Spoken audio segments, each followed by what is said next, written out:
Blog Talk Radio. Blog Talk Radio. The purple angel, oh purple angel,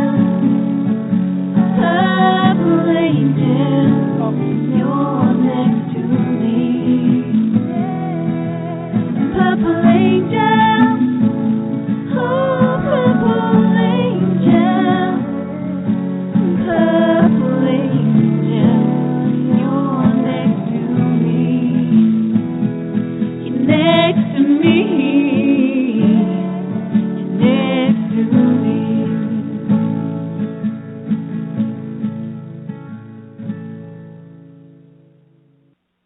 Well, hi, everyone, and welcome to Alzheimer's Speaks Radio. I'm your host and founder of Alzheimer's Speaks, Lori LeBay. And Alzheimer's Speaks is an advocacy-based company providing multiple platforms to shift our dementia care culture from crisis to comfort around the world. And I personally feel that this is just such an important thing that we do in terms of collaborating together. You see, my mom had dementia for 30 years, and so more than half of my life I've been walking this path, and I know what it's like to feel isolated and alone. And today we're going to have a fabulous show, one that is really going to talk about our faith and our beliefs and how do we live a lovely life with this disease, because it is possible. You see, here at Alzheimer's Speaks, we believe it's critical to share knowledge and just have these everyday conversations that we're going to have today. We're going to talk about life with dementia and how to remove stigmas attached to memory loss and to help people live purpose-filled lives. And together, I know we can really make a difference. I know that we are, because we were honored to be named the #1 influencer online regarding Alzheimer's, according to ShareCare and Dr. Oz. And for those of you that don't know what ShareCare is, it's the largest health and wellness website in the world. It's absolutely massive, and it was started by Dr. Oz and Jeff Arnold, who used to own WebMD. So check out ShareCare if you're not familiar with it. And please continue to share our information. Not only do we have the radio show, but we have the blog. This afternoon we'll be doing our Dementia Chats webinars, which are twice a month, where you can participate and ask our experts who are living with dementia your questions, engage in conversation. It's amazing the insights that come from this and the support that we can gather. Also on Alzheimer's Speaks, we have a resource directory, which we would love for you to go ahead and mine information out of there, but you can also add information that you found helpful regarding services, products, and tools to the resource directory, and we would love you to be part of that. During the show, this is a very casual kind of talk radio. We would love for you to join the conversation, and you can do that in a couple of different fashions. One is you can use the chat box, and I'll be monitoring that throughout the show. We can pull in your questions and comments that way. Or two, you can always call in live to the show, and that number is 714-364-4757. Again, that's 714-364-4757. Now, I'm hoping my voice lasts for the 2-hour show. I've been running around crazy for the holidays, which I'm sure most of you have, trying to avoid the flu and the cold bugs that are going around, and I'm still pushing it at bay, but it is taking toll on my voice. Before I introduce our panel of guests today, I do want to just give a shout out to a few different organizations.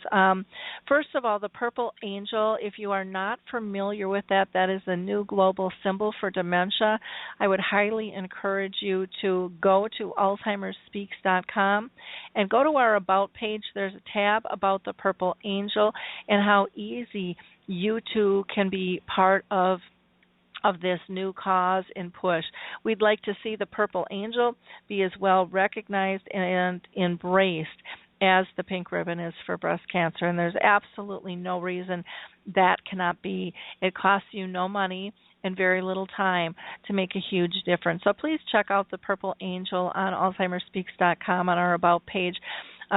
If you're in the U.S., if you're outside the U.S., there's another button on that page that will direct you for information there as well. A great organization many people don't know about is Alzheimer's Disease International, and that is the association of all the Alzheimer's associations around the world. So if you're looking for some information or support, please check out ADI. Again, that's Alzheimer's Disease International. I would be amiss if I didn't give a big shout out to one of my favorite home health care companies, HealthStar Home Health here in Minnesota. They are making such a difference in the arena of dementia, and I am so proud to work with them. We are opening up a memory cafe that's been in place for the last few months. They're doing memory screenings. Their staff have been certified as Alzheimer's Whisperers. And it's just, which is a really wonderful, wonderful program. So if you're in Minnesota in need of home health, check out HealthStar Home Health. Another avenue some people like to take is something a little bit more holistic, and sometimes we don't talk about that too much. So if you go to the Alzheimer's Research and Prevention Foundation, there you'll find information on diet and exercise and meditation, which is also going to be a nice tie-in with our show today, because this first half we're going to be talking to some of the authors and the team that put together the book newly released called Seasons of Caring, Meditations for Alzheimer's and Dementia Caregivers. And it was put together by the Clergy Against Alzheimer's Network. So, again, a nice tie-in with the Alzheimer's Research and Prevention Foundation. Also, some people are dealing specifically with Lewy body or frontal temporal lobe dementia. Each of those types of dementia do have their own national organizations. So please check them out, along with the National Aphasia Association. And don't forget about the power of music. Alzheimer's Music Connect is an absolutely fabulous resource for you in terms of music that is age appropriate. Plus, it's enhanced with a pending patent technology that helps people engage longer. They have a beautiful, beautiful CD out right now. But in addition to having, holiday music, they have stuff for all year long and a variety of it. So please check out Alzheimer's Music Connect. And then some people are looking for gift ideas. Again, these could be for holiday gifts or year-round.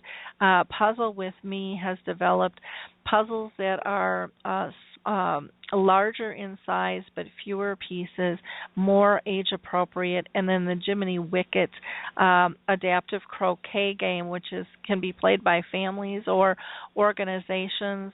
They also do education with schools, hooking them up with memory care units, and it's really quite something to be part of if you've never taken part. So let me go ahead and get this show rolling because we've got a lot to cover here. Again, our first half, we're going to have some of the Clergy Against Alzheimer's Network with us, and then the second half will be, from there we will roll into our open mic. Again, as always, our audience is more than welcome to join the conversation. The first person I'm going to introduce is Dr. Steve M. Glazer, and his academics include Jewish ethics, and he is currently teaching at George Washington University. He has been a doctoral fellow at the Lancaster Theological Seminary in Pennsylvania, where he focused on issues surrounding death and dying. Also, he was a fellow at the Lewis Finkelstein Institute for Religion and Social Studies at the Jewish Theological Seminary in New York, and a fellow in the postgraduate seminar in Family Emotional Process in D.C. He served as a member of the Institutional Review Board for Human Use at the University of Alabama for over 12 years. Dr. Glazer, who we're going to refer to as Steve because we've decided we're going to go casual and feel a little bit more intimate in our conversations. So Steve was ordained and received his Doctor of Hebrew Letters from the Hebrew Union College and the Jewish Institute of Religion. And in 1996, he was awarded the honorary Doctor of Divinity degree from the seminary, and for many years he's just dedicated so many years of service to the Jewish community. So welcome, Steve. How are you today? Thank you very much. I'm very good, Lori. Thank you very much for having us. I'm delighted to be here. I'm glad to have you. Let me go ahead and pull in the next person here.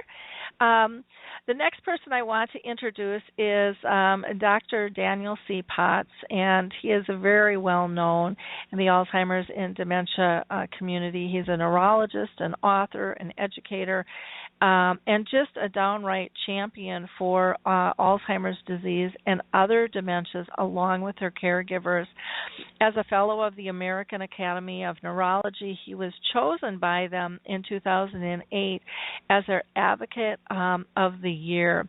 He has also been designated an Architect of Change by the well-known Maria Shriver. Dr. Potts and his wife, Ellen, wrote a book which many of you might be familiar with called A Pocket Guide for the Alzheimer's Caregiver. And you can get that through his website there. And he is just he's just a joy to have on. We're going to refer to him as Danny today on the show, and he's just so incredible in terms of his movement and his story, his own personal story with his father, which hopefully we'll touch on just a little bit here. But I'm going to go ahead and pull Danny in. How are you doing today, Danny? Laura, I'm doing great. Good morning, and thank you for letting us be on the show with you again. It's a joy. Well, appreciate all you're doing. Your cognitive dynamics is just absolutely incredible in the ways that it's helping people, and so we're thrilled to have you with us today. It's a pleasure to be here. And introduce our next person is Dr. Richard Morgan, who is with us, and he is a retired pastoral counselor and author.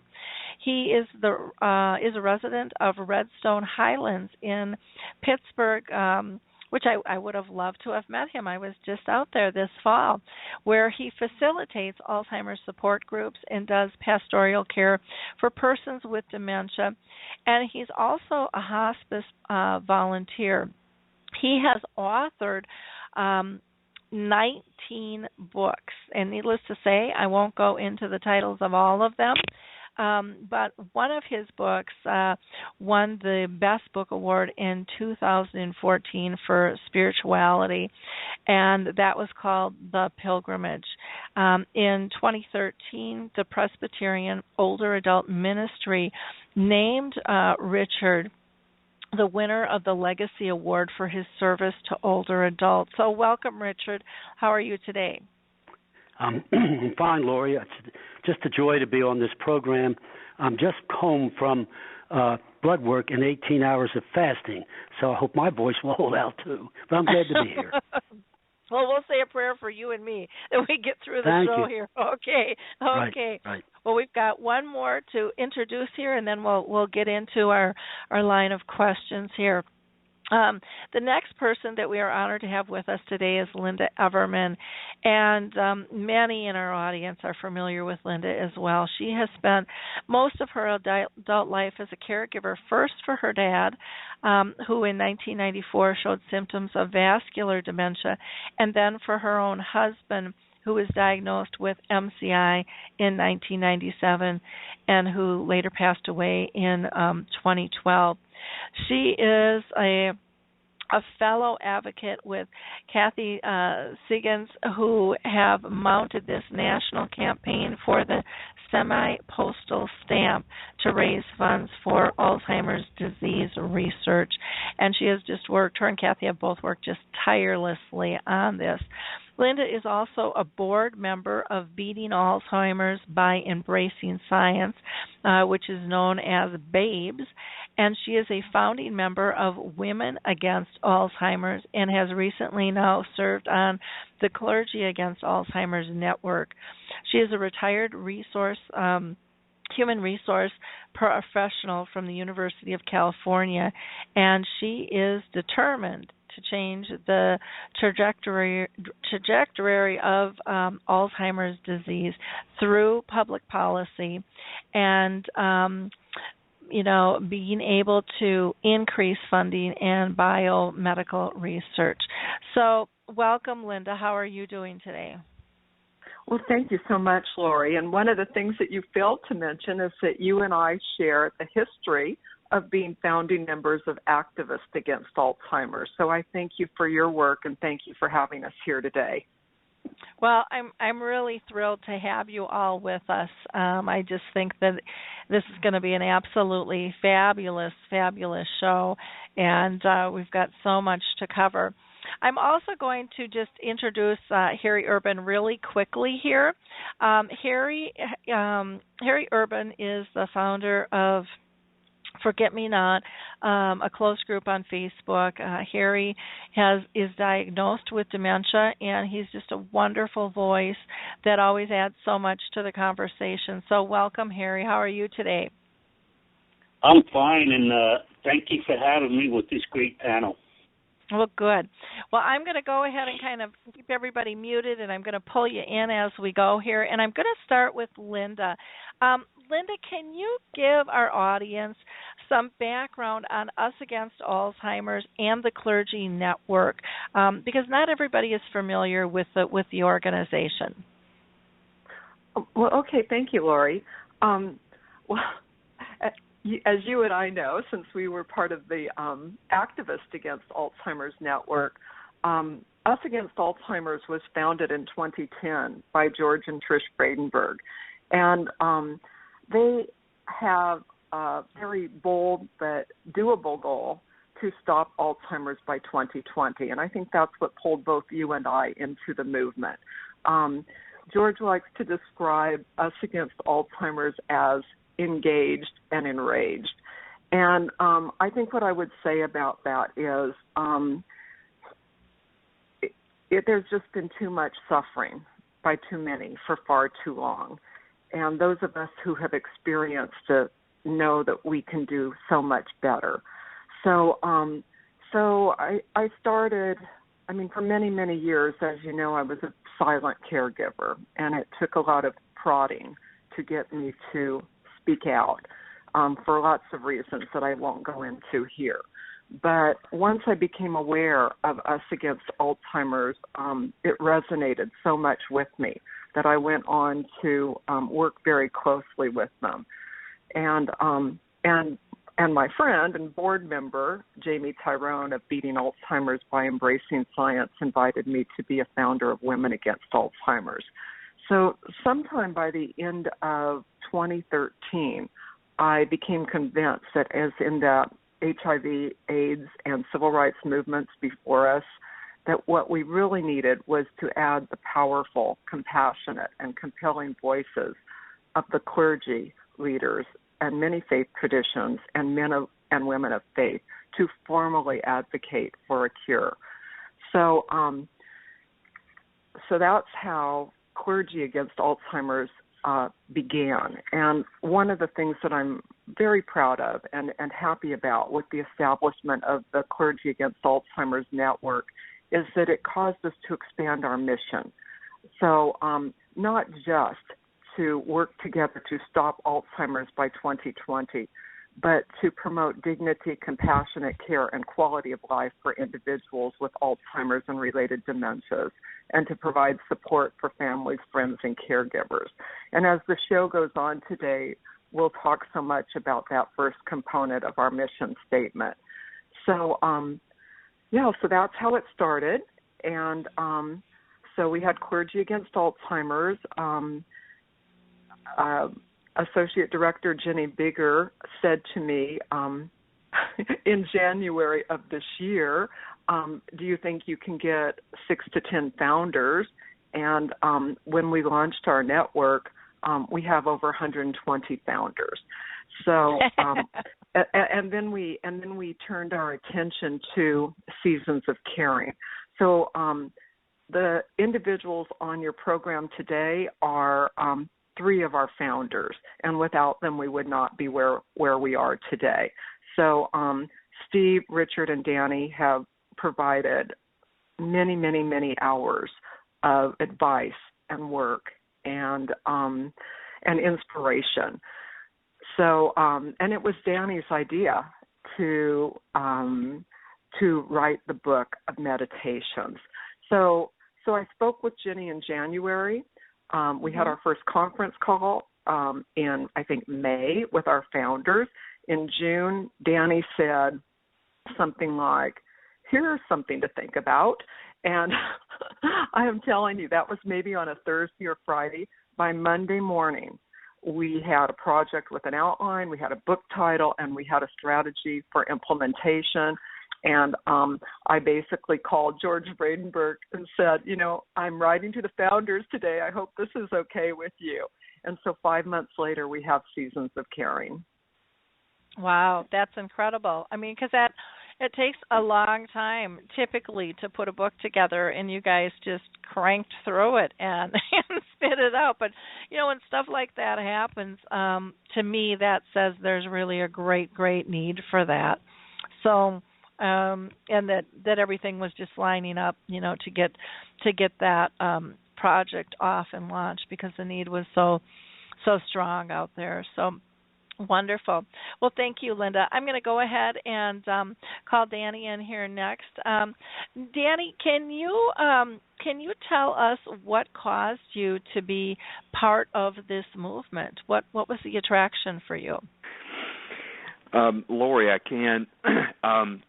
And it's almost hard to describe for me because it happened in just an incredibly sweeping and powerful way. But it's about relationships, really, is what it's about. As a background, just briefly, my as you know, my dad had Alzheimer's, died in 2007, and Dad, a rural country sawmiller from Alabama. With, as far as we knew, no artistic talent, because somebody cared enough to extend Dad the kind of care that we advocate, which is very affirming, life-affirming, person-directed, and sees the person behind the disease as someone who is very much still present with us. Dad was able to discover gifts that we didn't know he had. One of those was the gift of making art. And so, as you know, Dad created over 100 watercolors over 4 years, just amazing pieces that told his life story at a time when he could no longer share that with us. It got a hold of me in such a way that I was incredibly moved, became a writer myself because of that, and went on the trail to advocate for such affirming care. So the science then blended with the sort of the innate spiritual and the very personal story, and began to shape my life in a direction that has taken me to where I am now. A lot of that, though, was very dependent upon relationships that were fostered along the way, people reaching out to me, people that I've met, you and the exposure you've given us, others all across the country. And Lynda Everman, I don't really remember how I met Lynda. I met her through online activity, and I think Lynda reached out to me first, and we would have dialogue. And at some point, she began to tell me about the Clergy Against Alzheimer's movement, I had been following Us Against Alzheimer's for some time as well. Well, Lynda reached out and began to tell me about this. I thought it was a great idea, but of course, I felt myself too busy to really participate, and of course, it was Clergy also. But she told me, she said, we really need a medical advisor for the group. Would you consider being a part? And I thought about it, considered it, prayed about it, and finally said yes. Now, Seasons of Caring, or the idea for Seasons of Caring, I had realized for a long time that there needed to be a book of meditations or a collection of meditations for caregivers.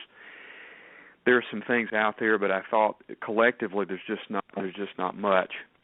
And as Lynda Everman said, and I don't remember her exact quote at the end of all of this, once the book was published, she said, "We've brought God into the discussion about caring for those with Alzheimer's and about dealing with Alzheimer's." I thought that was very powerful. God was there all the time, but we acknowledged God's presence there, and we have tried to direct others to that very real presence in the midst of this condition and the suffering associated with it. And I had spoken with Laura Pinnell. Dr. Pinnell is a gerontologist in North Mississippi about writing a book for caregiver devotionals, and we had started some things, some writings on that, but we didn't have the time or the connections with people that could write that to actually do it. Lo and behold, here comes Lynda Everman.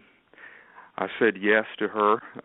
It's hard to say no to Lynda Everman, by the way, but I said yes to her, and then I began to say, you know what, here is this wonderful collection of clergy, faith leaders from across this country, caregivers.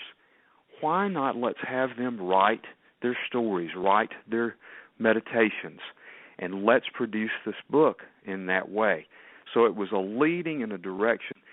There we go. And once we set off to do it, Lori, here it just came. It just came. And thankfully, I was so honored, and our family was so honored, they asked us, the editors that is, to include Dad's art and story in the book, which we have done. And we can't just describe how that makes our family feel, and it would make my dad incredibly honored and happy to know that his art is present in this book. And so that's kind of how it came about from my standpoint.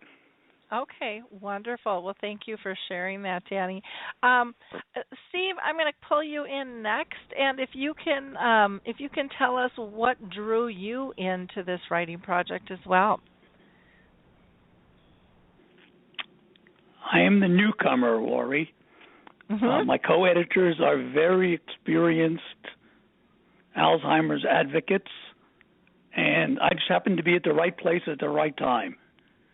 I had recently retired after 43 years in the pulpit and had the very good sense to share an idea that I had about starting a consulting company working with seniors and their families on some of the very complicated issues that they'll be facing.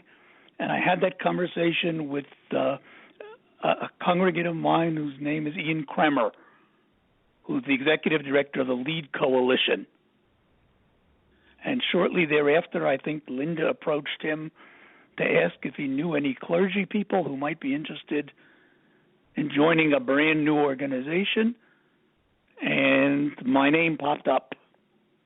So I am, in many respects, the outsider.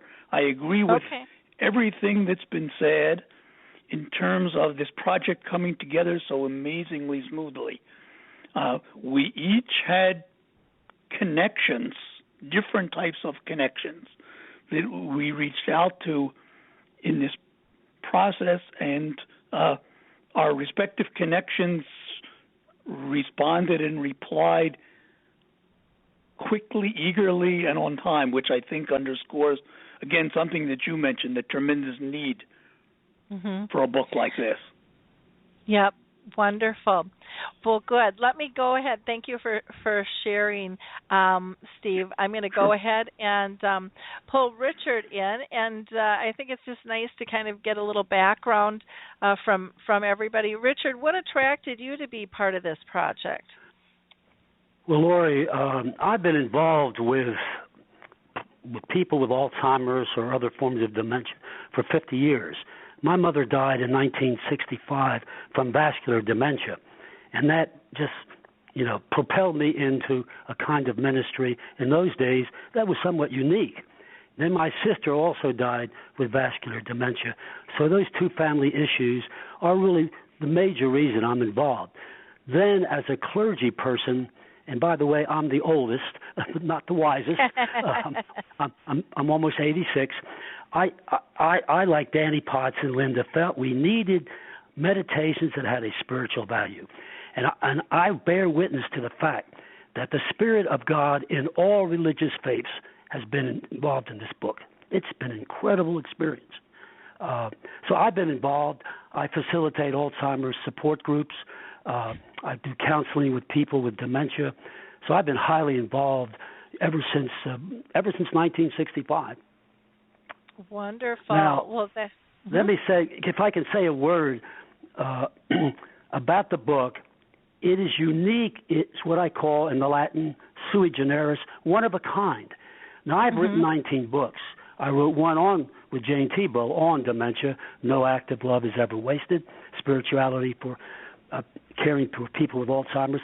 But this book is so unique in that it represents 17 religions in the book. And what that says to the public is we may have our differences in terms of religious truths and values, but we're all united in any faith against Alzheimer's and trying to find the cure and offering compassionate care. I mean, that's the uniqueness of the book, that it represents so many different caregivers coming from different religious persuasion, 17 faith traditions in the 72 meditations. And that's why, although I've been fortunate to write quite a few books, I love this book because it represents not only a dream. The ancient Proverbs put, when there is no vision, the people perish. Well, Danny Potts had the vision, and we would have perished without that vision for this book. And I am amazed already. I've used the book in my Alzheimer's support group with great results. I think the future of this book is incredible, and we just don't know what's going to happen. Well, that is exciting to see the different religions come together. Right. To join the cause. That's absolutely fabulous. So thank you. I'm gonna just ask Harry Urban here. Harry, what do you think about 17 different religions? What does that mean to you as a person living with Alzheimer's? Well, you have to realize, boy, I see through the eyes of a person with dementia. I live with the people with dementia. And the question always comes up that are people abandoning the church or is the church abandoning us? And it breaks my heart that we may not be able to be active members of the church, but that doesn't mean that we haven't lost our faith. But I feel this overwhelming concern that we are being neglected by the church, and I know there's wonderful programs out there, but from the people I talk to locally, and one of the complaints are that they never hear from the church. They never get communion. They never get a visit from the church or anything like that. And I would really, really like to see that change, because just because we have some form of dementia, we have not lost our faith, and we still need the guidance. Wonderful. Well, thank you, Harry. I think that that's a really good point, and I believe that is part of the whole purpose of this group. Lynda, would you not agree? This is kind of a part of the purpose of this group is to let people know that people with dementia, still have a faithful journey during the disease, as well as supporting caregivers. Well, it definitely is. I mean, that's very central to this. And one of the things that I wanted to tell you about is, which we really, because we've been focusing on seasons, we haven't focused so much on our website, but our website has many resources for clergy. It starts out with 10 steps, that faith-based communities can do in order to provide ministry to those with dementia and to their families. We also have posted on our website sermons, essays, books, many, many, many resources, and they continue to, the website continues to be expanded in that manner. But, Lori, let's pull in Dr. Morgan here. He has so much experience with that.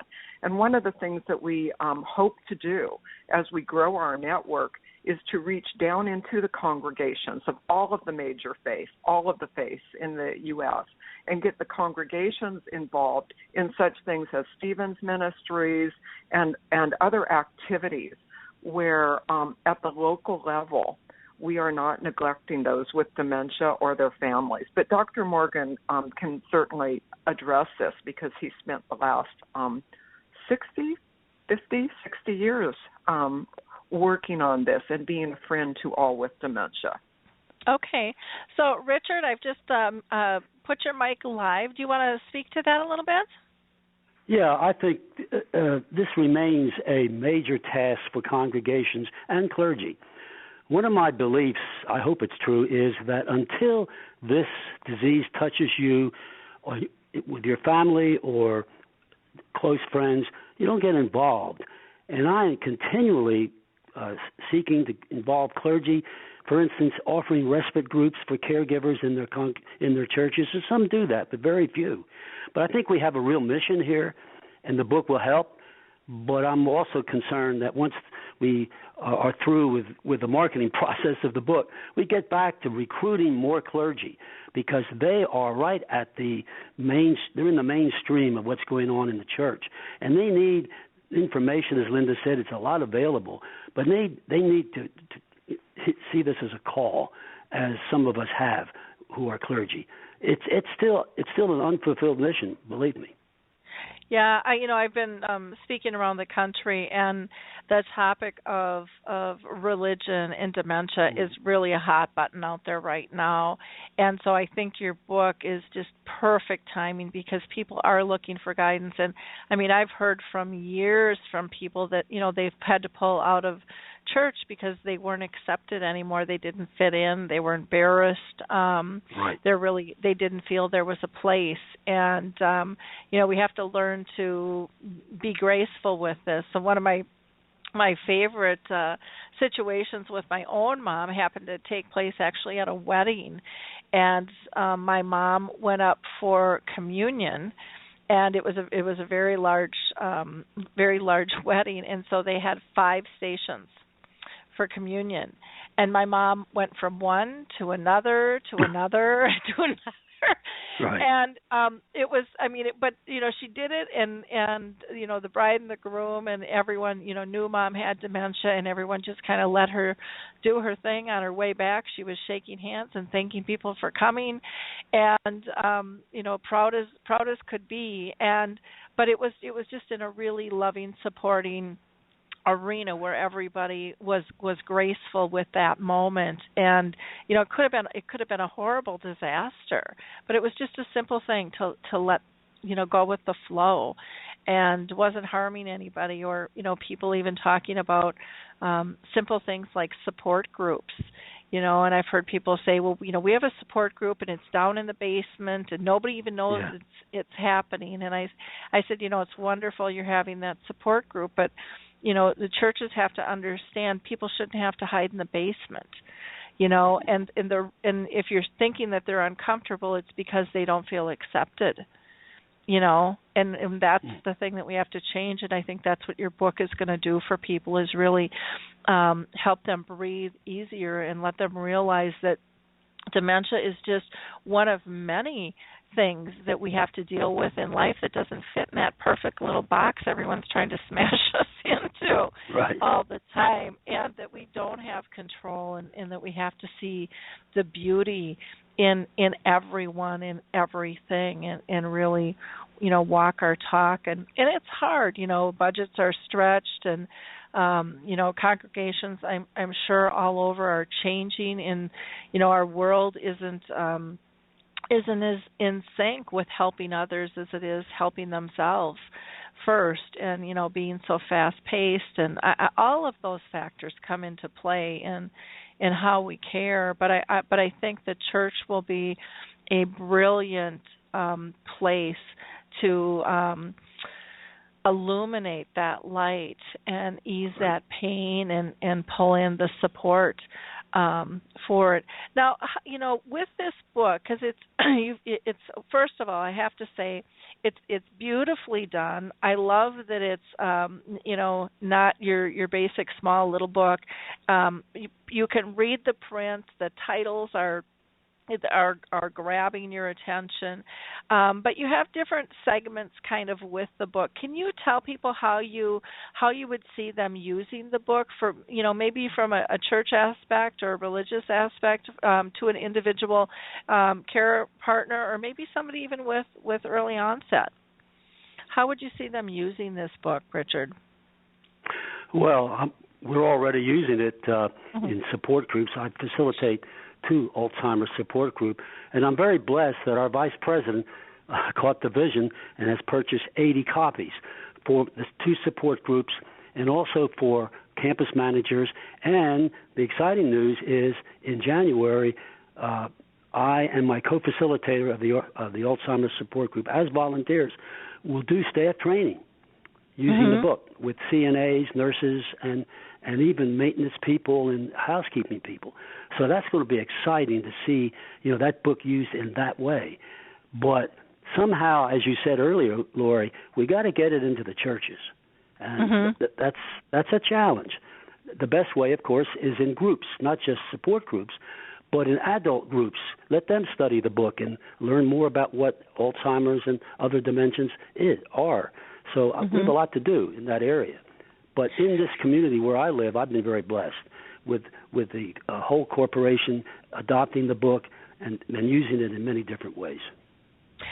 This might be, and with your permission, if you guys are interested, one of the ways to, because a lot of times the easiest way in is through the common hand, Right. And I'm just thinking with, I've got a page on our website, Alzheimer's Speaks, specifically for the memory cafes, and I can see a lot of people really wanting to tap into this, could really give them strength. And, our people in our memory cafes are such huge advocates, and they sprawl off in so many directions. So if you guys are interested, I would love to be able to put a link on that page as a specific resource over and above just the regular resource directory, to try to get some attention for that. And I could actually even put this on the homepage of of Alzheimer's Speaks too, if you guys are interested. But I'll let you get back to me on that, so that you guys can talk about that. But I would love to be able to help promote this and get this into the hands of so many who need this. I'm going to go ahead and I think I'm going to go ahead and pull in Steve here. Steve, what are your thoughts in terms of this book, crossing 17 religions?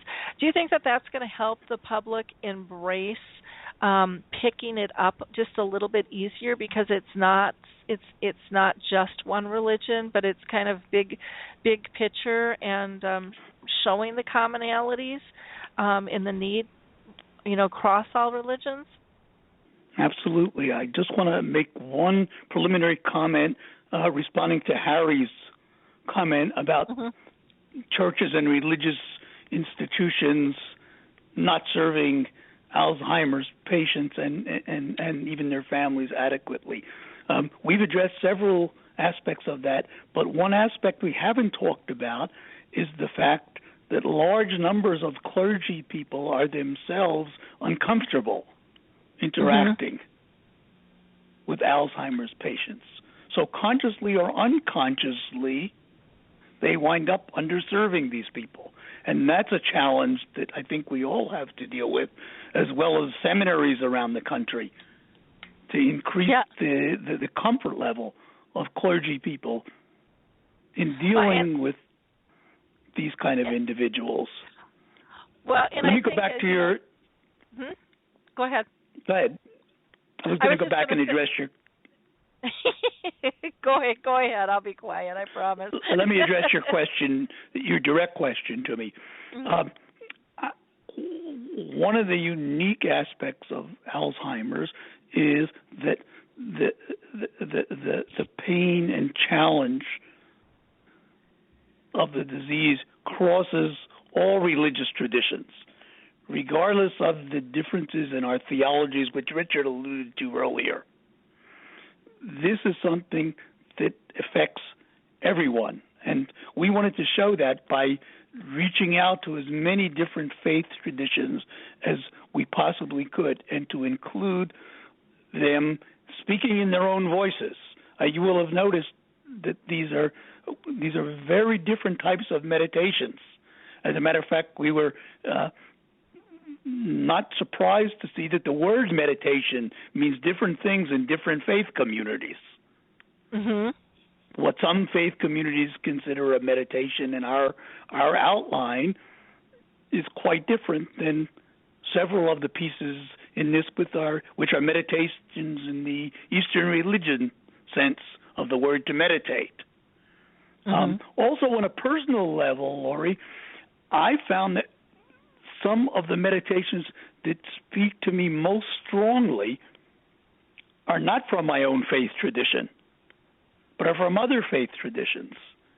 I find it fairly easy to get the universal message of hope, comfort, love, and encouragement from meditations, whether they're from my Jewish tradition or any other traditions. Well, and I think that that's absolutely beautiful. And, sometimes we're so afraid of, an alternative way, and then when we open ourselves, we see the beauty in it. I think that's one of the things that is really cool about this book is, maybe it can help lessen the stereotypes that go from religion to religion, because there are so many commonalities, amongst all of them, and we can get support and comfort by sharing them, and maybe you'll want to modify them a little bit. I mean, to meet your needs even more so, and I think that's fine. But it's being open. It's being open. Let me just add also that addressing the question that we just talked about in terms of usage with support groups, et cetera, I got an email from someone who keeps the book by his nightstand and reads one meditation just before he goes to sleep every night as a final thought for the day, which I think is kind of something that I never thought of as a very appropriate way to use this book. Oh, I think what a nice way to bring some calm and peace at the end of the day. I can see starting off and ending with it, and grabbing it in the middle of the day too if you need it, to be able to have that resource. Now, we do have a caller on the line. We've got somebody from a 951 number. 951, you are live and on the air. Do you want to introduce yourself and say hello? Good morning, Lori. This is Rich, Alzheimer's advocate. Oh, hi, Rich. How are you doing? Did you have a question or a comment for our group? Actually, I'll share what I went through with my wife, Debbie, as we used to go to First Christian Church in Riverside, and we'd gone there for quite a while, and the congregation seemed to be uncomfortable or not knowing how to approach Debbie, which, pretty much goes for how the world views this disease. You just don't know what to say. And I just want to emphasize to the churches out there that if you can understand this disease and know to communicate with, or know how to communicate with the person who has it, it makes those stages a little bit easier, because going to church is very important for people with Alzheimer's. There were times when Debbie just sat there and I could see her lip the words to the songs, and it just meant a lot to me. And it just, till one point, Lori, where I had Debbie taken out of the room to go to the children's area and spoke to the congregation and just said, look, this, she's not contagious. And I just want to emphasize the importance of getting a congregation together to understand that communicating with that person is so vital. Definitely. Was the church, how did they receive that when you addressed that with them? It's actually funny you mention that in a way, because I got a lot of negative feedback from people on that. Like, I was telling them what to do. So, and I do know the Alzheimer's Association itself has a printout. I don't know exactly what link you would go to on how congregations can speak with people with Alzheimer's. So I would encourage anybody to do that. But I always looked at things, Lori, through her eyes, and I could see the look on her face when they would talk solely to me and ignore her. There was that look of like she feels she doesn't even exist. Mm-hmm. And I think as a caregiver, if you can put yourself in their shoes, you don't mind stepping out of the box to try to make it a little bit better for the person you really love. So some negative feedback, because people truly think they're doing their best, but, they just, it's such a tragic disease, and people don't know how to address it. And again, that falls upon general awareness in America and making this disease more well known, as you know. Yep, definitely. Well, thank you so much for calling in, Rich. Appreciate it very much. Have a great Christmas, Lori. You too. Thank you. I'm going to go ahead and pull Danny in. Excuse me. Here goes my voice. Danny, any response that you have to Rich's comment at all? Lori, I'm incredibly moved at hearing Rich's words, because I was sitting here thinking as I was listening to the conversation, I think we are touching on, in this conversation, and what Rich has brought up and what the others have discussed, some of the core issues of not only what it means to be an Alzheimer's advocate, not only what it means to be a caregiver, what it means to be suffering with Alzheimer's or other dementias, but what it means to be a human being, what it means to be a resident of this universe, what it means to bear forth the very, very essential and most important elements of being a person to the rest of this world. I mean, we are touching on some big issues, and it's almost overwhelming to be able to try to discuss these. So let me bring it back down to earth and say that I really, really appreciate those comments that Rich made. We've been in the same circumstance when we would take Dad to faith-based activities, and I'm not pointing a finger at anyone, but I know myself that churches and religious groups sometimes don't do a very good job of actually getting out and taking care of the huddled masses, because to do that, we're going to have to assume and identify with our own vulnerability. We are going to have to reach in, and as St. Francis so beautifully said, hug the leper within, or something like that. So we're going to have to actually become vulnerable and consider ourselves as one among them to be able to get in there and make a difference. Now, I think there are some elements that are absolutely essential if we're going to be able to take care of people and share care with people who have Alzheimer's disease and other dementias. And the most important thing, I think, is that we have to believe that they are still, in every way, the absolutely essential person that they've always been. In every way, they are still there. They still have an innate worth and a dignity that cannot even be described in human words. We have to believe that at our depth to be able to enter into a relationship with them and care for them. We've got to care enough to do that. The second thing is that we've got to be willing to enter their world because they can't necessarily come back to ours. So we're going to have to lay aside expectations. We're going to have to change our paradigm, and we're going to have to learn how to speak their language, which they can still speak. We just got to learn how to listen. We've got to know how to be present with them. We've got to be willing to be taught by them, because caregiving is not really caregiving. It is also care receiving, and it is a very reciprocal thing. So we've got to remove some of the shame. My dad, I think, was ashamed of some of the capabilities that he'd lost. And I think that people who tried to interact with him were somewhat ashamed as well. I think we can, unfortunately, look at our religious gatherings sometime as more of a social gathering in which we have to keep our social facade up. And I'm pointing a finger at myself too. I'm not accusing, but I think we've got to come down out of that and be able to reach out. And I want to say one other thing, and that is that we're talking about education as being very important. I think that we have got to educate. We've got to do a better job of educating the clergy and people who are giving care in this country about the disease processes, about what they do and do not affect, about how to communicate with people, about how to reach in and pull what is inside out, and about how to listen. And I'll finish with this. Steve Glazer shared with us this morning a beautiful op-ed that's in the New York Times today by David Brooks. It's called The Subtle Sensations of Faith. And in that op-ed, Brooks talks about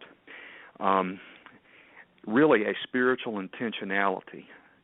Those of us who have, with opened eyes and open hearts, witnessed the mystery, whether it be a sunset, whether it be spending time with a dying loved one, whether it be seeing a newborn baby, or whether it be seeing an incredible emergence of art from someone with Alzheimer's, we have to take those moments and with a spiritual intentionality begin to tell the world about that. And we have to take it to the road. We have to take it to the fringes, and we have to take it to those who are sick and who need it. And in so doing, we share our faith. We also have to do that with teaching empathy to young people about people that have these diseases. We've got to get to preschoolers. We've got to get to kids in elementary school.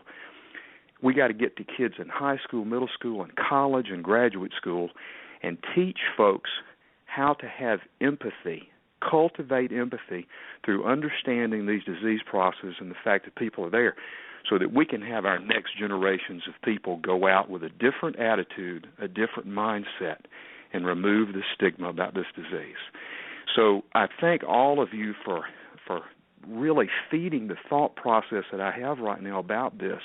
This is an important discussion, not only about dementia, but also about what it means to be alive in 2015 in this universe.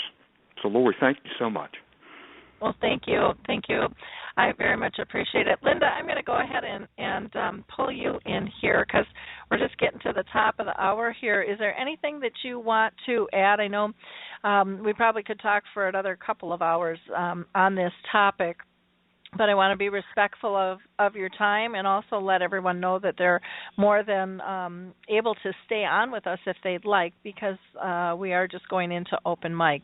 But I kind of want to wrap up this topic, and then we can continue. If anybody wants to stay on, we can do that. But yes, thank you so much. And I think Danny said it so passionately and so eloquently.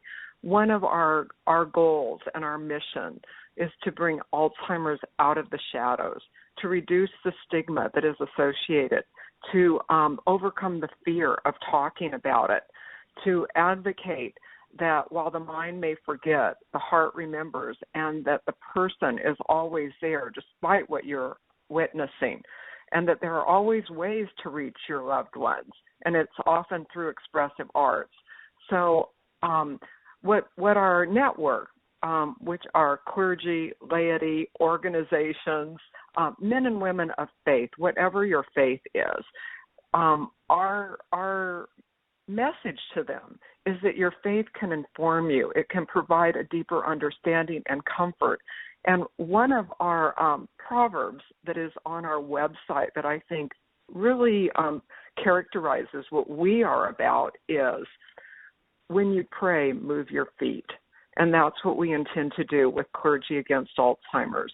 So we're so grateful that you brought us into the national conversation.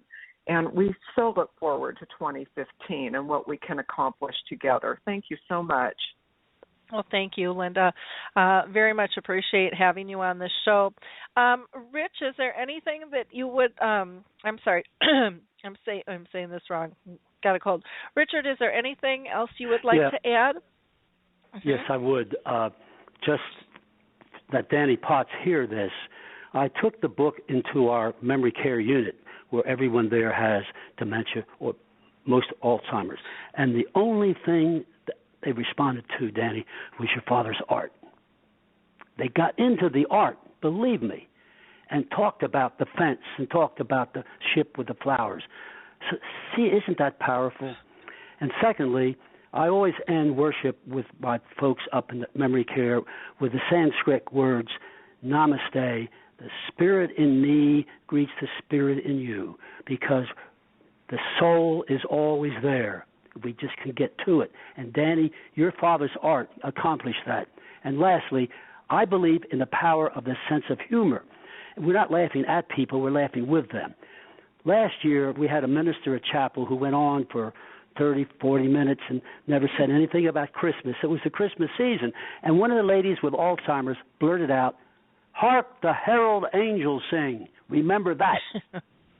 And I felt that she was more in touch, her soul, with Christmas than the minister was. I'll never forget that. It's a great story. Cute story. Great story. Thank you so much for being part of the show, Richard. Right. Steve, I'm going to ask you if there's anything else you would like to add. I think that my colleagues have said it beautifully and wonderfully. Okay. I'd just like to thank you, Lori, and wish a happy holiday season to everyone. Okay, great. Thank you. And Danny, I'm going to come back to you one more time here. Anything else that you would like to add? No, Lori, just a word of thanks to you for having us on, and for these wonderful editors that I've had the opportunity to work with. What an esteemed group. I'm just thankful they let me tag along with them, and I've learned so much from them. Okay, great. Thank you. Now, in order to reach this wonderful group, there are links on the radio page, but also if you go to Alzheimer's Speaks to our blog, you'll get more information. Rabbi Steve Glazer, you can reach him at glazerconsulting.com. That's GALZER consulting.com. Dr. Daniel Potts, you can reach him if you Google Cognitive Dynamics. He is the founder and president. He's also the medical director of Dementia Dynamics. But if you Google his name, it'll pop up all over the place as well. And then Dr. Richard Morgan, you can go to his site, richardmorganauthor.com, and Morgan is Morgan. And last but not least is Lynda Everman. You can go to her Facebook community, Help Stamp Out Alzheimer's. That's Help Stamp Out Alzheimer's. And then, of course, for the book, you can go to Seasons of Caring, their homepage. Again, the link is there. It's also listed on Amazon, and I do have I do have more details on the blog because the radio page is just a little bit more limited. But I thank everyone for being part of the program today. I think it was a very, very interesting. Again, the book is called Seasons of Caring, Meditations for Alzheimer's and Dementia Caregivers by Clergy Against Alzheimer's Network. It's absolutely fabulous. I think you will find this extremely beneficial. And again, maybe Lynda, if you can get back to me if you would like me to put this on the website in a couple of different locations, I would be more than glad to do that. You can just shoot me an email. We can discuss that. For anyone who would like to stay on us, you're more than welcome to do that because we are going to roll into we are going to go ahead and roll into open mic here shortly. I'm going to play a song from the holiday CD from Alzheimer's Music Connect called Memories, and the songs in spirit of Christmas. And I think we're going to go with I Saw Mama Kissing Santa Claus. Saw Mommy kissing Santa Claus underneath the mistletoe last night. She didn't see me creep down the stairs to have a peek. She thought that I was tucked up in my bed all fast asleep. Well, I saw Mommy tickle Santa Claus. Well, before we go into open mic, I'm just going to do a couple of highlights for the mid-show. Our last radio show, we had Lisa Barron on with the Memory Care Home Solutions, which was an absolutely incredible show. Something that she is doing, I would love to see go national. But go back and listen to that. All of the shows are archived, but they are helping so many families live better in their home and provide just a ton of free resources. And then we also had Dr. Ben Mast on with us in his book called The Second Forgetting, which again was a religious-based book as well, and very well done. Our next show will be next week and on Tuesday, and that's just going to be totally open mic. At this point, our next Dementia Chats is going to be this afternoon at 3 p.m. Eastern. That's 2 Central, 1 Mountain Time, and noon Pacific Time. Anybody can go ahead and join Dementia Chats. I'll be pushing something out on the blog a little bit later today and on Facebook for that, but we would love to have you join us. That's where, you can bring your questions or comments and talk with our experts that have dementia. On the blog, there were a couple of posts. One was on the 18th called Wandering the Gift, and that was a poem by one of our readers and followers by the name of Michelle, and she wrote that about her grandma.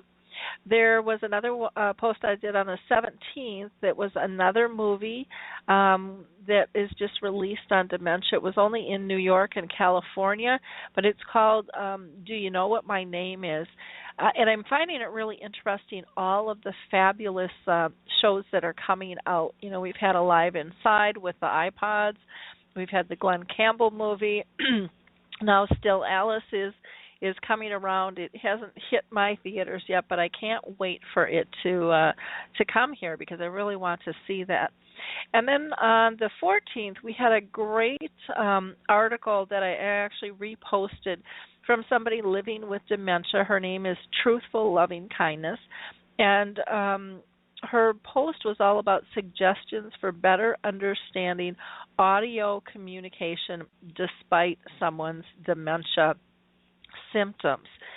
So again, some great resources there for people to have.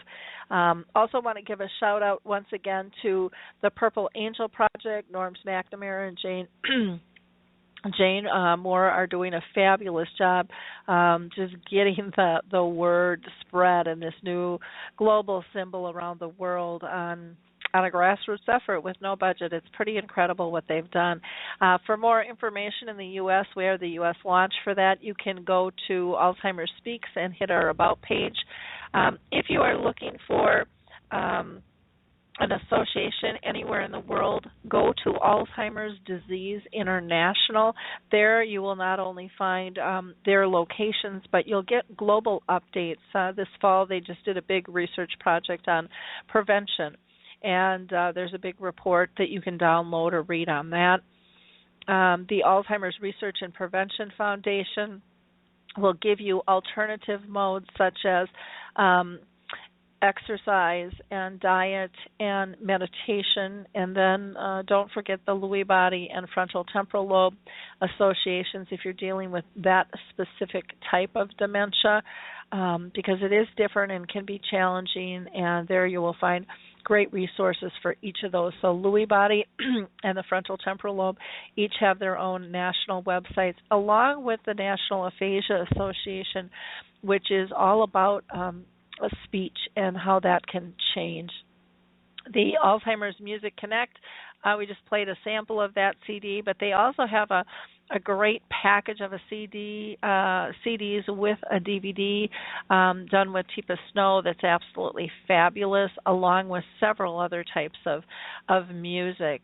So check out Alzheimer's Music Connect. Not only would it be great for the holiday season, but year-round. It can really bring comfort and not only to those diagnosed, but those caring for them. And there is a patent-pending technology they use that increases people's ability to engage, which is fabulous and something we can all use.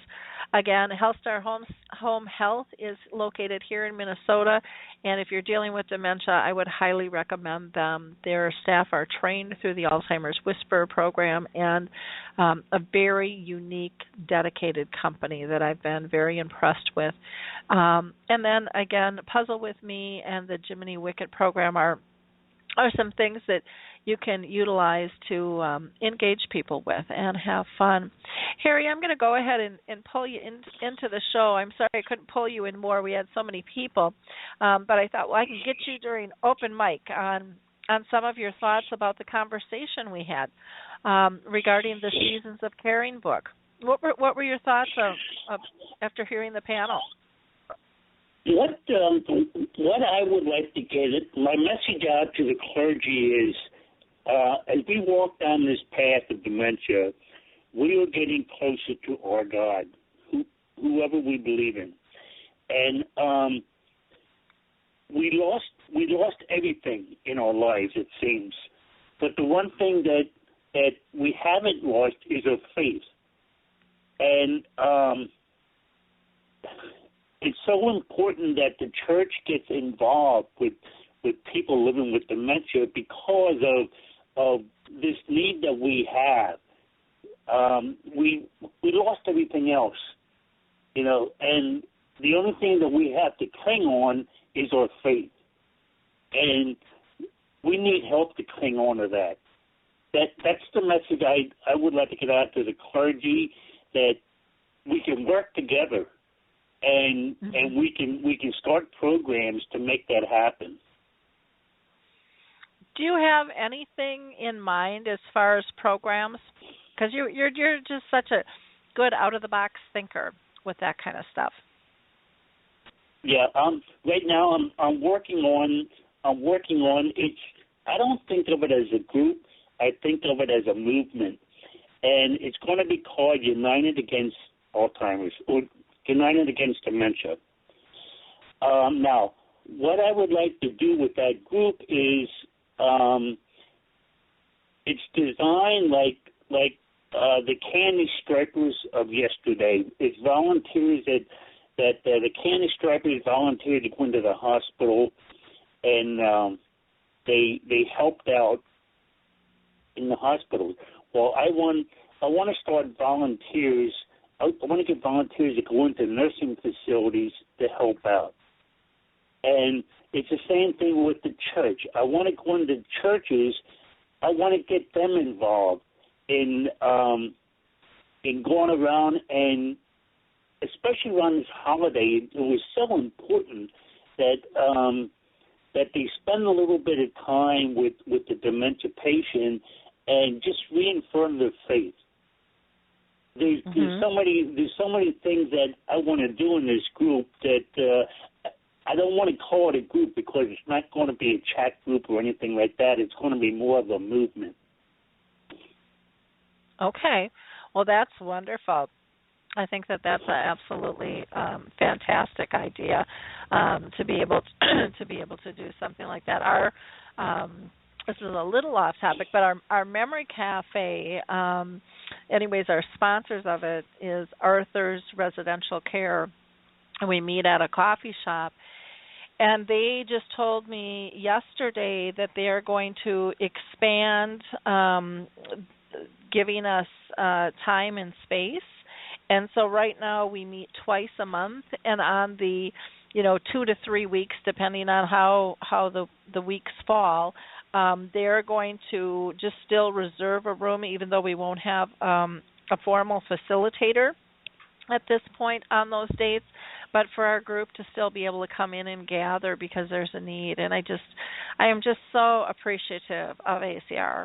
They are just absolutely fabulous group in terms of allowing people room and dignity and community. And it's those they have the space, but I can honestly tell you it is utilized. But they just did this big addition, and even that is filled up when I go to the coffee shop, and they're going to close it off for us because they just really feel the importance of this mission to give people a safe place to go. And it would be wonderful if the churches could really gravitate to being that safe space where people don't have to worry about what they're wearing or what they say or whatever. It would be absolutely incredible to see that change. Now, Harry, I know that that you are going to be doing some things for Christmas and Christmas Eve with your community. Do you want to tell people about that? Is that something that's open to the public if they would like to join you for your kind of holiday, your virtual holiday party online? Oh, sure. I'd love to. Starting up on Christmas Eve Day, Hazel and I is going to be going into there's a minor league baseball team here in Lancaster and at the ballpark. We're going to be volunteers for a food give out, and I'm really excited about that. It's something that's needed, and I really want to be involved in that. And then in the evening, we're going to have a virtual Christmas Eve get together. Anybody's invited. You don't have to be a member. It doesn't matter. The goal of this is nobody should be alone on Christmas Eve. Now, I started this up last year, and it worked out so well. We had so many people from all over the world joining us. We had Venezuela, we had Australia, we had United Kingdom. So many people just came in and wished us all a Merry Christmas, and maybe they left, and some people came in and joined and spent hours there. Mm-hmm. And I want to do the same thing for New Year's Eve. I want to have a virtual New Year's Eve party, and for the same thing. It's a good way of getting together at the end of the year, starting out a new year, and everybody gets a chance to be with somebody, like one big happy family, and that's what we are. Yeah, that is so important. I know our group for the Memory Cafe, we're getting together to meet tomorrow, and it won't be as big because some people are going to be busy, but there's a lot of people that aren't, and we need to be appreciative of that and give people the comfort that they need with things. So are you doing anything with family then yourself for the holidays? Oh yeah. Once that's over, personal family, then we'll be spending that on Christmas Day and things like that all through the week. Mm-hmm. You know, we visit back and forth. We try not to do it all in one day. You know, so we kind of spread it out. We spread it out amongst the week between Christmas and New Year's. But yeah, it's going to be a fun week. Now, you have to realize that we have to be prepared for the letdown after the holidays, and that's coming. That's coming within the next week or two. And why I say that is because after the holidays, the Christmas spirit seems to go away, and for the dementia patient, they lose all that. You know, and now we get back into the humdrum life of dementia, and that's a big letdown that's coming up. And we have to find ways to combat that and modify our lives so it doesn't drag us down. Okay, well that makes a lot of sense, and I think everybody goes through that, and so realizing that just because someone has dementia doesn't mean that that's not going to affect them, because I do think that most people go through that process, you know, that it's the hustle and the bustle and getting ready, and then it's a big kaboom, and then it's woofka, you know, and you kind of slide down the hill. Yeah, so I think that that's a very, very good point. Anything in particular that you are that you would recommend people do or don't do with someone with dementia over the holidays, Harry? We talked about this many times, and we talked about a lot of the do's and don'ts that go along with it. You know, like avoiding crowds and noisy areas and things like that. You really have to be careful with that.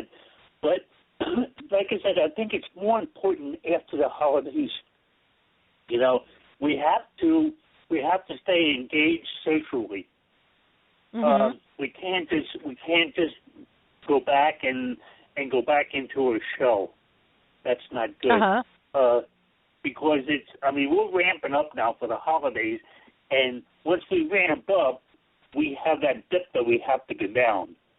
And usually January and February is the months that I try to stay the most active.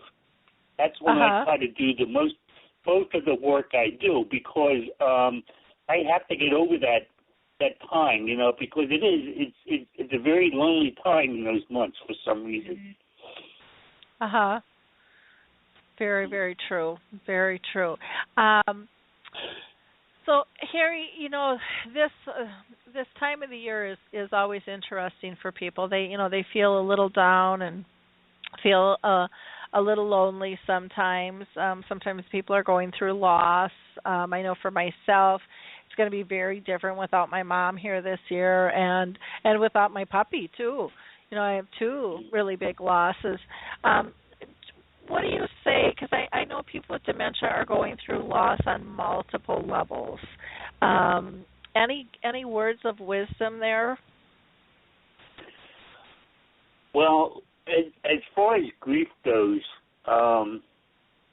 everybody handles the grief differently, and you have to find out what works for you. I do know you can't wallow in it. I mean, you have to make efforts to get your life back in order. I just wrote something about that the other day that about memories, and everybody misses something at Christmas time, and with somebody with dementia, when that memory goes, it goes. It's erased. It's not like I can keep thinking about that, you know. And and a lot of times we're viewed as being cold or indifferent because we just don't remember that. And that's one thing that I often said that it's. I think it's easier to live in this disease than it is to caring for somebody with this disease, and. I honestly believe that. I can understand that. Now, you are also, Harry, able to be on social media much more so than I am these days. What is kind of the tone you're hearing from people regarding dementia? Has it changed at all?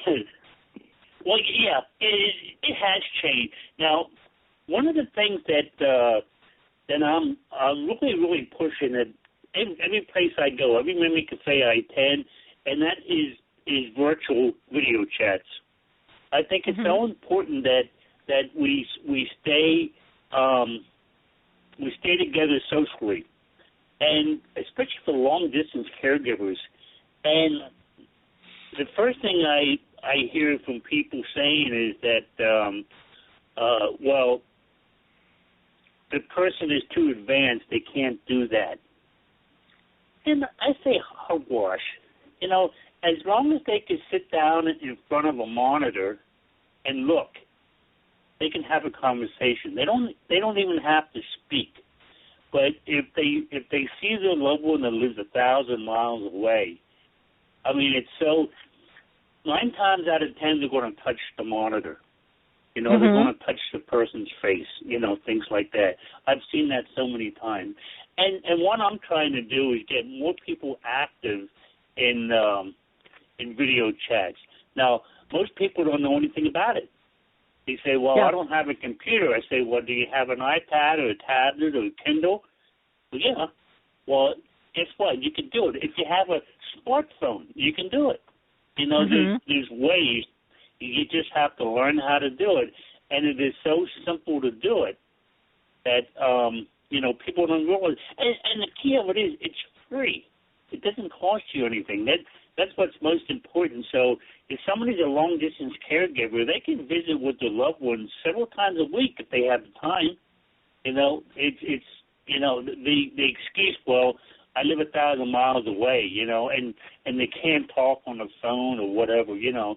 Well, video chat might be the answer for your problem.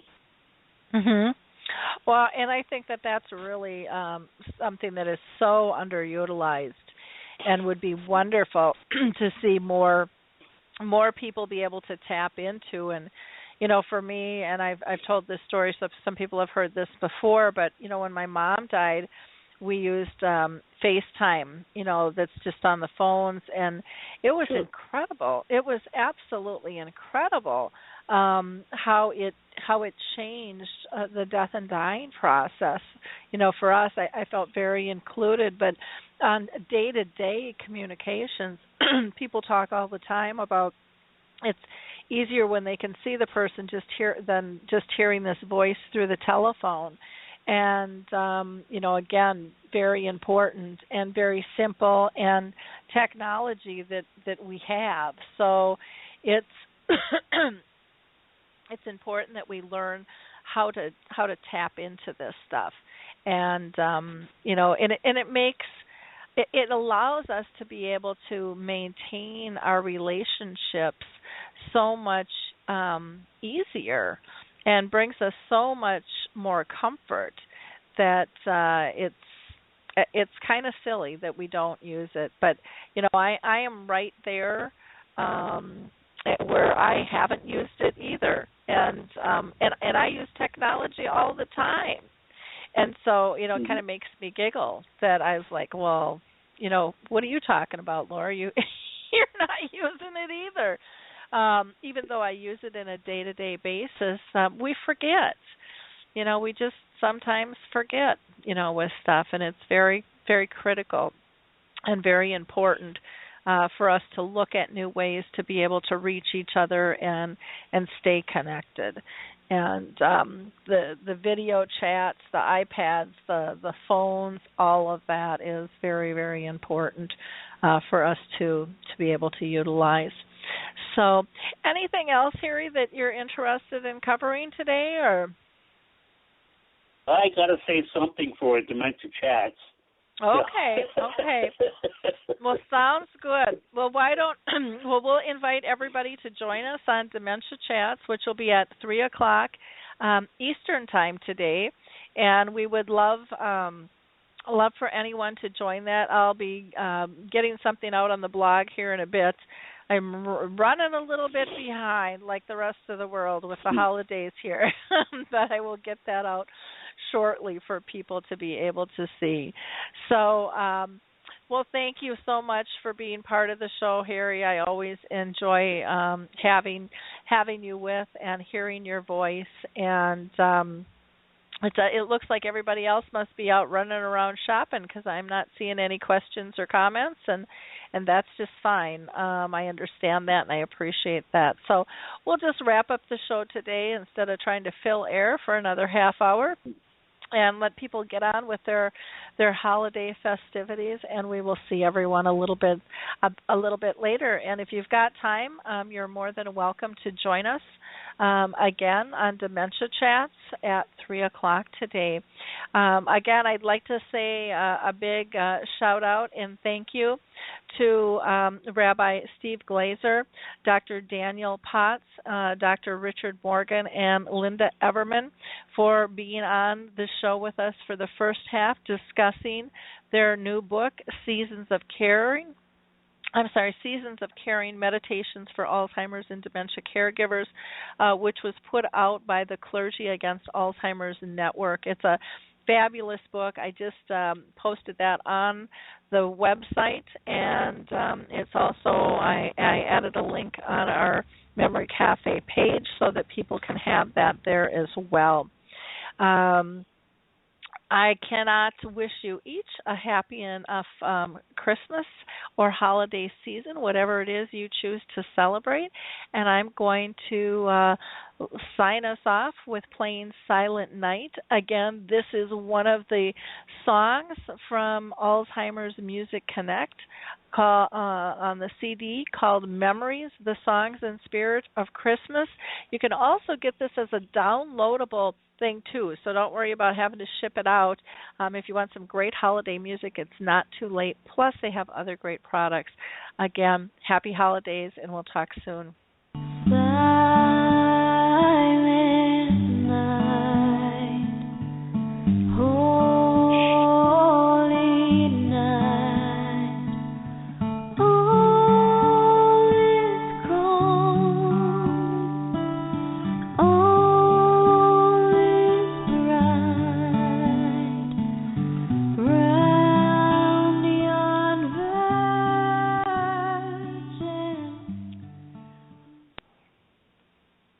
It's time to rethink, renew, and reimagine retirement. Hey everybody, Jared Sebesti here, host of Retire Repurposed. Now this podcast is about the non-financial parts of retirement, which many times can be even more challenging than the financial.